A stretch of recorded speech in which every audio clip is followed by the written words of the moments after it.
मकर संक्रांती, नवीन सुरुवात, गोडवा आणि आपुलकीचा सण. आजच्या या खास दिवशी मी हळदी-कुंकवाच्या निमित्ताने सर्व सुवासिनींना माझ्या घरी आमंत्रित केले होते. त्याचीच तयारी म्हणून मी इथे त्यांची ओटी भरण्याचं सामान आणि त्याचबरोबर जे काही छोटंसं गिफ्ट त्यांना द्यायचं होतं वाण म्हणून, ते सगळं एकत्रित ठेवलं होतं, जेणेकरून नंतर गडबड व्हायला नको. आणि तिळगुळसुद्धा ठेवले होते. त्याचबरोबर सकाळी मी इथे ओवसा पुजला होता आणि त्याचसोबत पुरणपोळीचा नैवेद्यसुद्धा केला होता.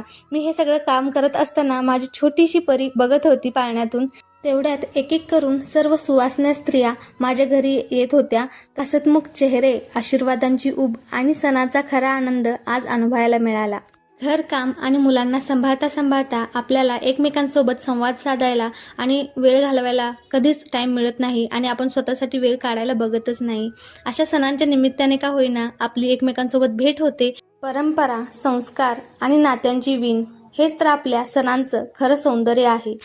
तिळगुळ घ्या, गोड गोड बोला आणि हाच गोडवा तुम्हा आम्हा सर्वांच्या आयुष्यात पसरो. तुम्हाला आणि तुमच्या परिवाराला मकर संक्रांतीच्या खूप खूप शुभेच्छा. चला तर भेटूया नेक्स्ट व्हिडिओमध्ये.